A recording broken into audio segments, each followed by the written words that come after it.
Queremos, ó Deus, nessa manhã, te louvar, te agradecer por tudo que o Senhor é, por tudo aquilo que o Senhor tem feito, ó Pai, no nosso meio, por tudo que o Senhor tem feito, ó Deus, através do seu povo. Pai, em nome de Jesus, nosso coração se alegra, ó Deus, por estarmos aqui juntos com os nossos irmãos, participando, ó Deus, dessa ceia, participando, ó Deus, da mesa, relembrando, ó Deus, a sua morte. E queremos, ó Deus, cada vez mais anunciar as virtudes de Cristo até que Ele volte. Pai, em nome de Jesus, que o Senhor continue, ó Deus, a ministrar os nossos corações nessa manhã.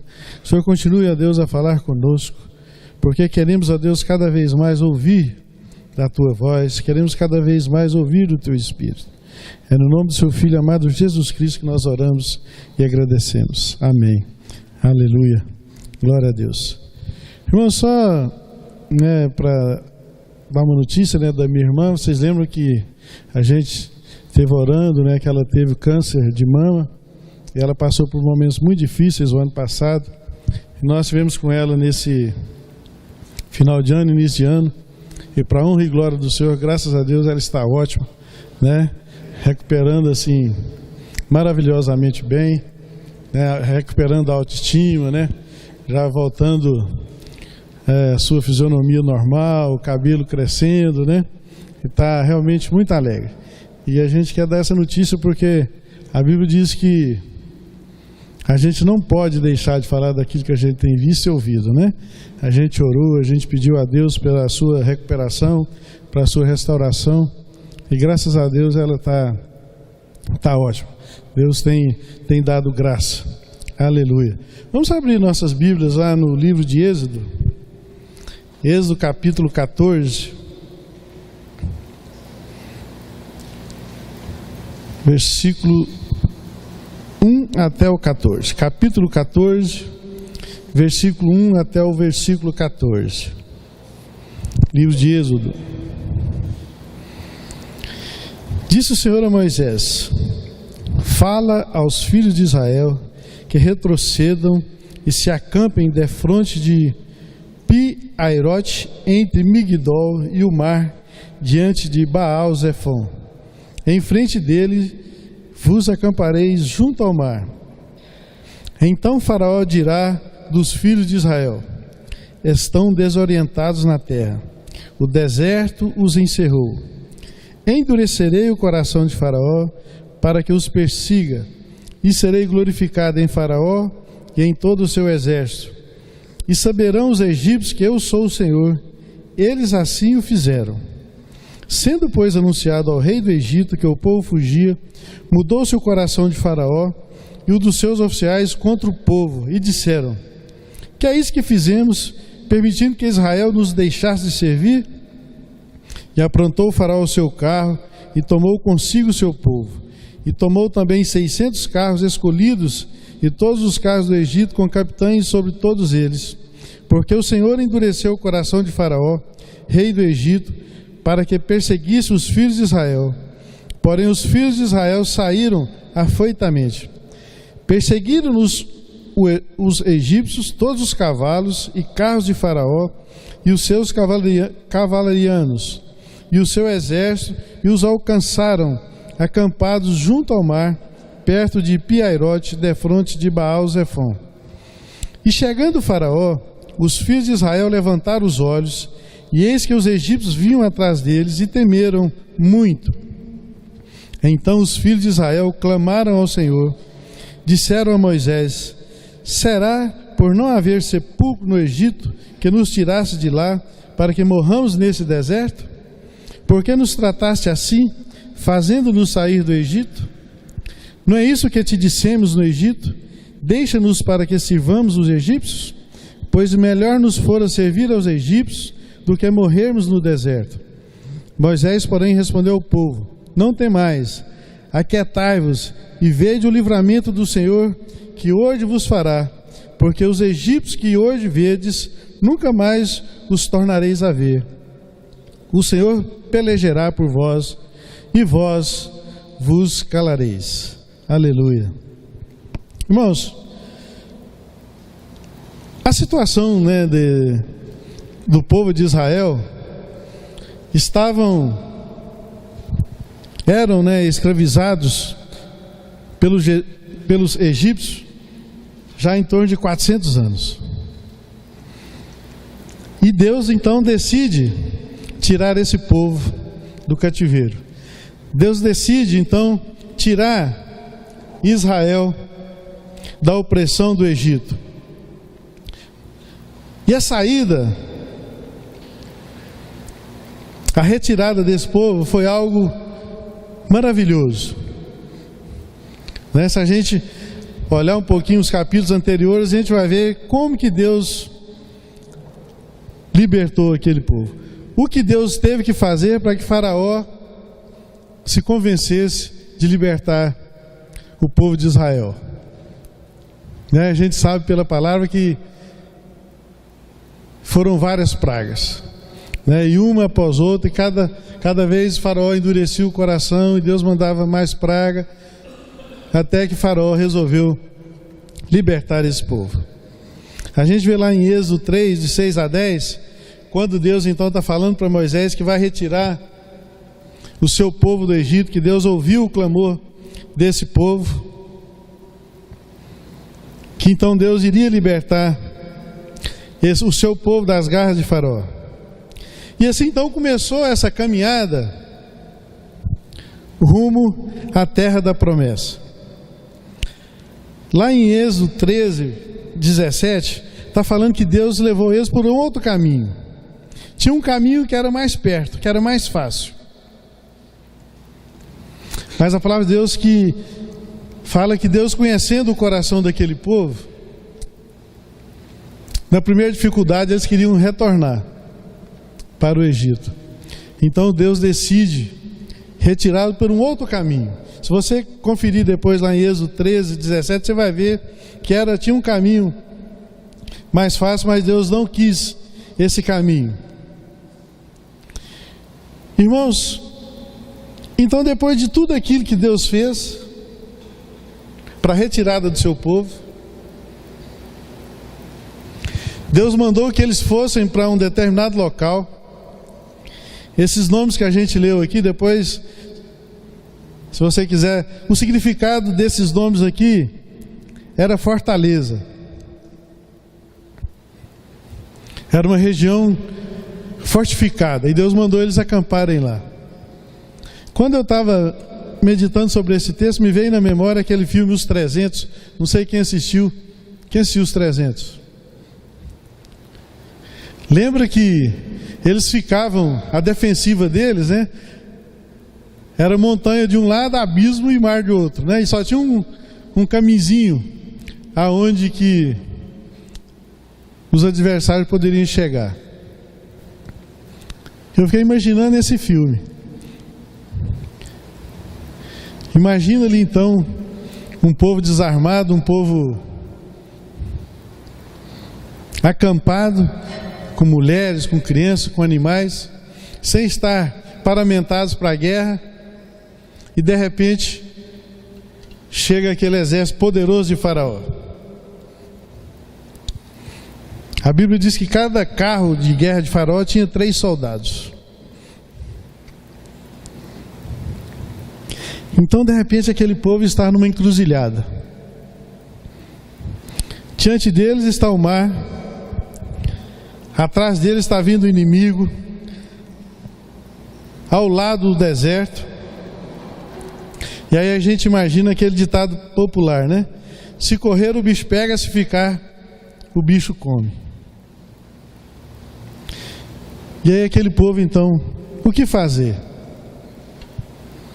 O que fazer diante de uma situação tão estarrecedora? Irmãos, como nós estamos aqui no primeiro domingo do ano, às vezes a gente está com vários planos, vários projetos. Às vezes nós estamos também numa encruzilhada, querendo buscar de Deus o que fazer, querendo um socorro de Deus.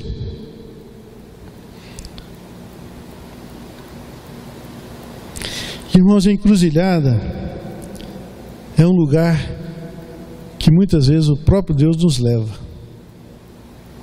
Vamos ver o versículo 4.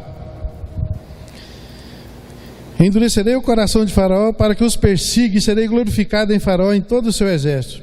E saberão os egípcios que eu sou o Senhor. E eles assim o fizeram. Então, quem mandou eles para aquele lugar? Em outras palavras, quem mandou eles para aquela cilada, para aquela emboscada? Foi o próprio Deus, que tinha um outro caminho mais fácil, um outro caminho mais perto, mas o próprio Deus que passou as coordenadas.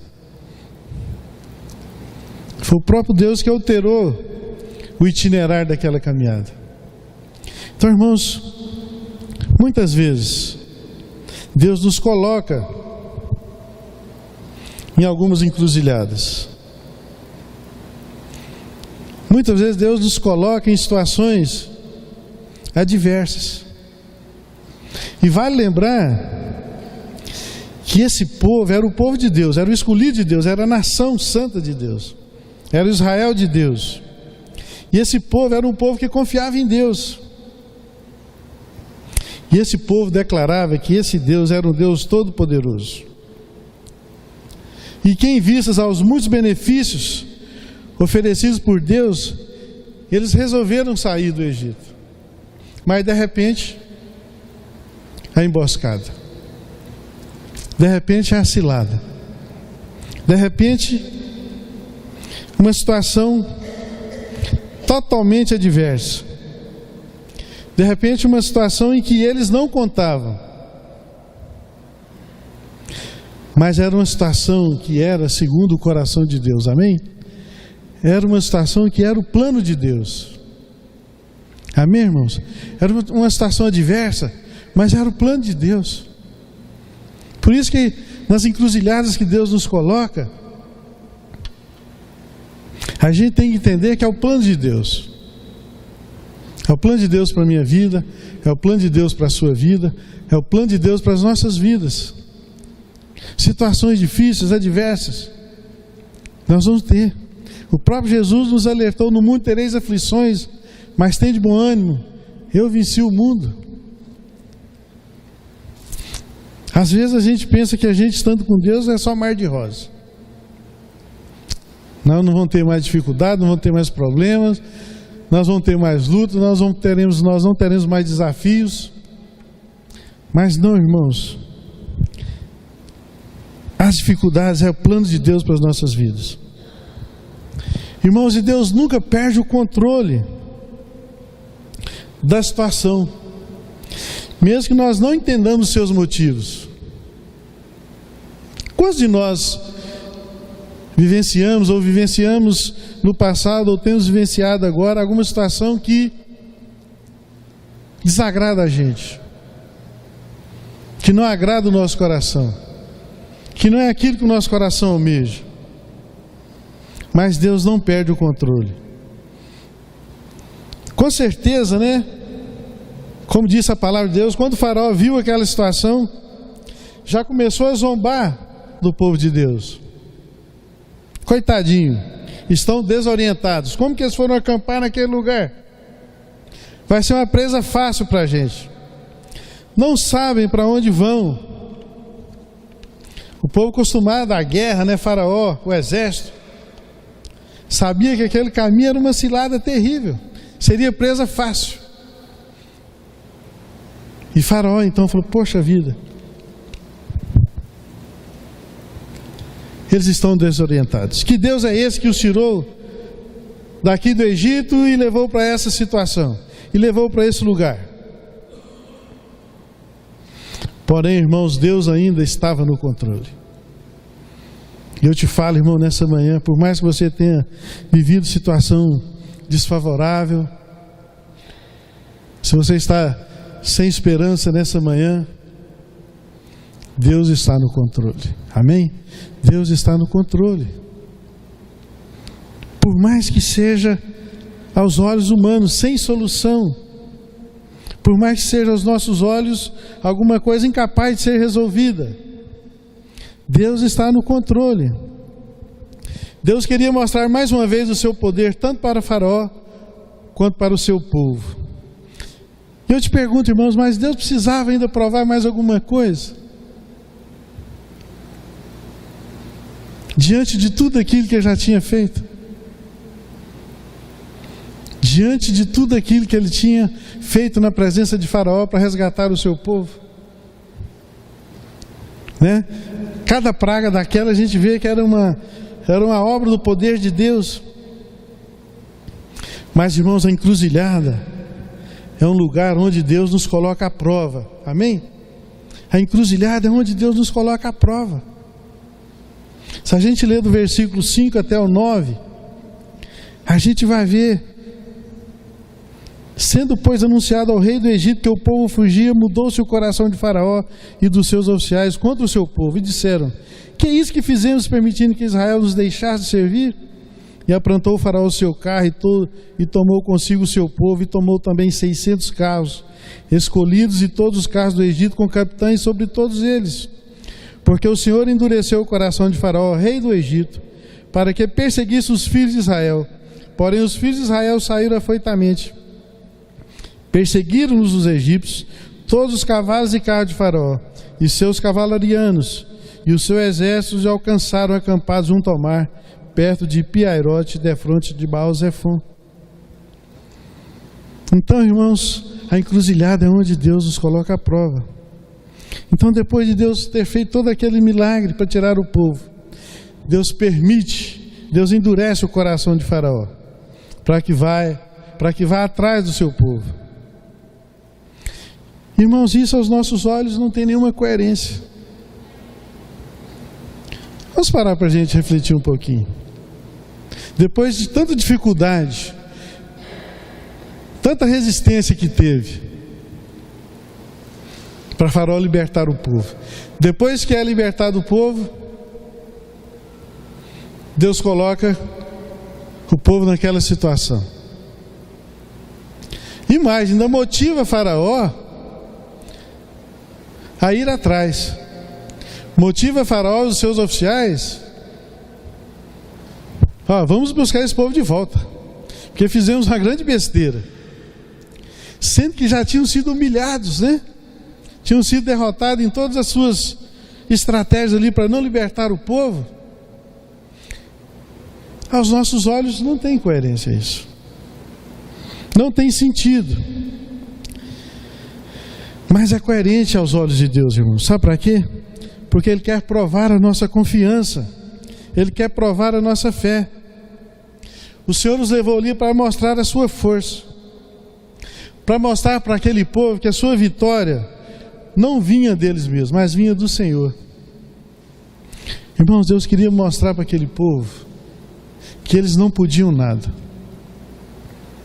Deus queria mostrar para eles que eles eram incapazes de qualquer coisa. A sua vitória vinha do Senhor. Irmãos, Deus, desde lá do início, dizendo: olha, que na nossa força, na nossa capacidade, a gente não pode nada. A gente depende do Senhor. A gente depende da ação salvadora de Jesus Cristo. A gente depende do poder de Deus para estar indo à nossa frente.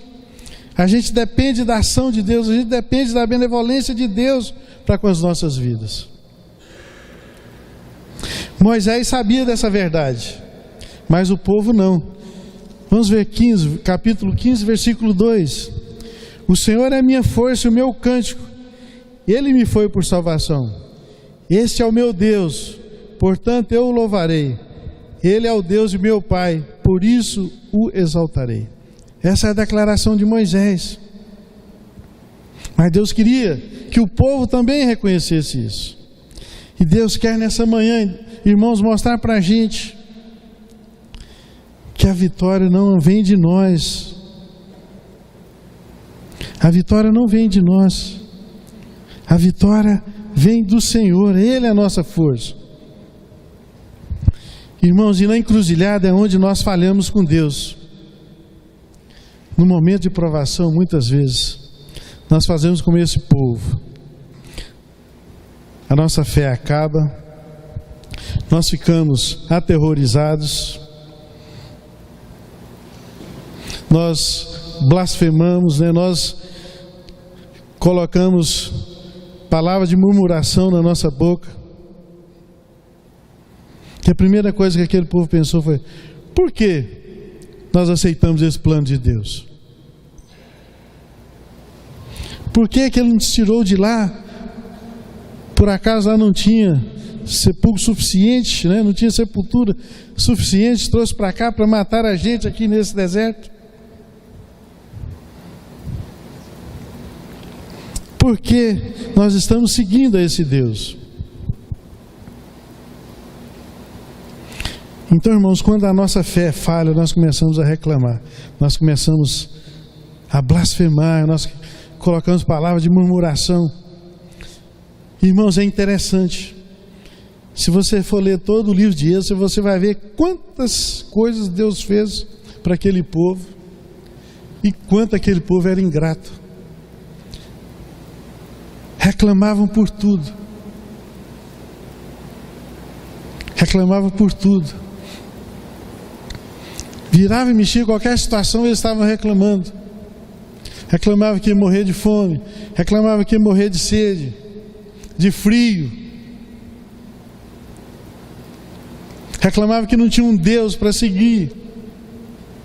Queria fazer uma imagem de um bezerro para ir à frente deles. Irmãos, quantas vezes Deus tem nos abençoado, quantas vezes a gente tem visto o poderio de Deus, a ação de Deus, a atuação de Deus nas nossas vidas. Na primeira oportunidade que a gente é provado, a gente pisa no tomate. Quantas vezes Deus tem nos abençoado, o que Deus tem nos dado, o que Deus tem nos capacitado. Primeira dificuldade, a gente leva para Deus e fala: mas o que está acontecendo? Não sou seu filho? O senhor errou aí com relação a essas coordenadas aqui. O senhor esqueceu de mim. Irmãos, então quando a gente está na encruzilhada, normalmente a gente falha. Note que eles clamaram ao Senhor, mas não foi um pedido de ajuda, não foi um clamor sincero de coração, foi uma murmuração, foi uma queixa. Mas, irmãos, a encruzilhada é o lugar onde Deus nos socorre, amém? Quando a gente está no deserto, quando a gente está no pó, a encruzilhada é onde Deus nos socorre. Versículo 13 e 14 diz o seguinte: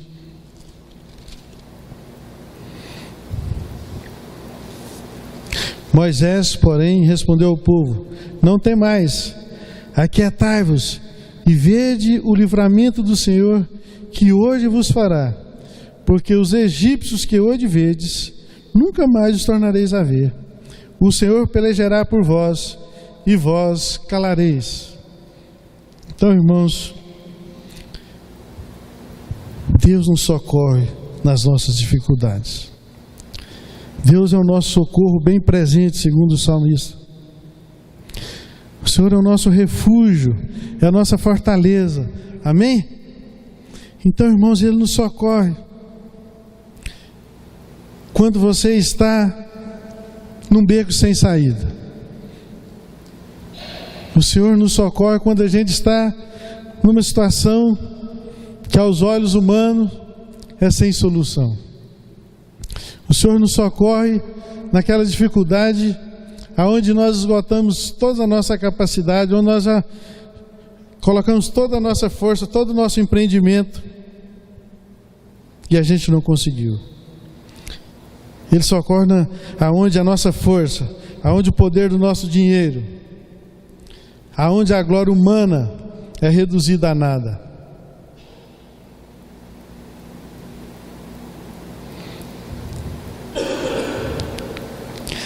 Irmãos, quando a gente passa, né, por alguma enfermidade na família, quando a gente tem alguma pessoa, ente querido, enfermo, a gente vê essa realidade.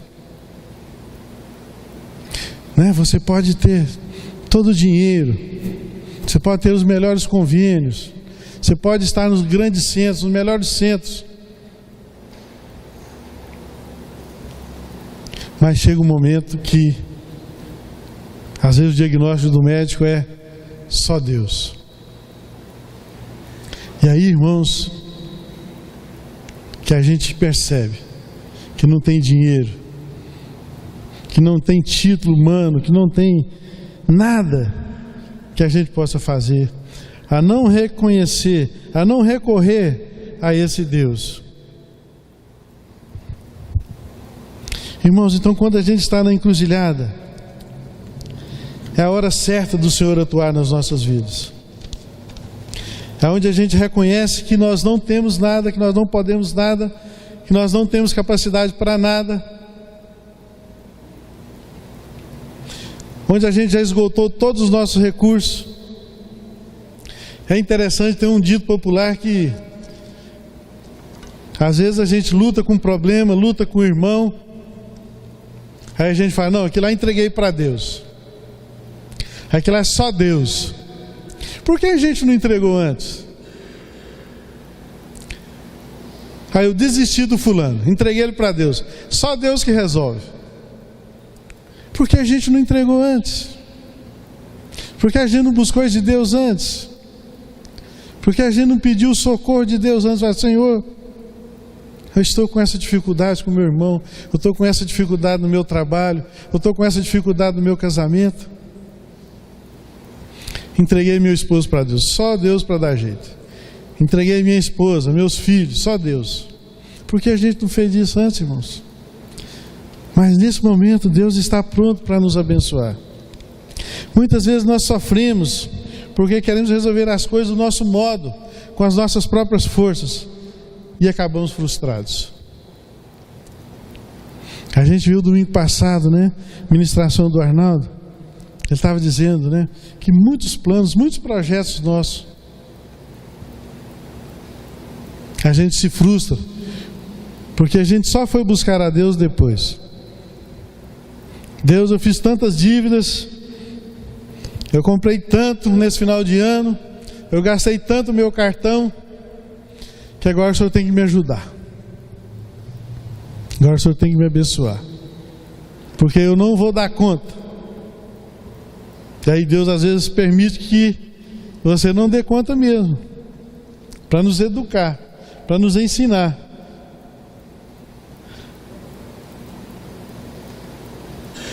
Mas, irmãos, a lição desse texto de hoje, nessa manhã,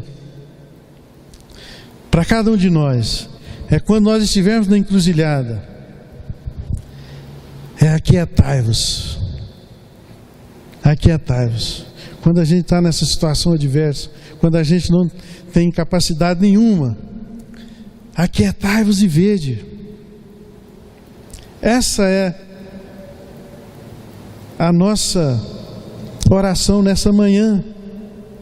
Aquietai-vos e vede que o Senhor pelejará por vós.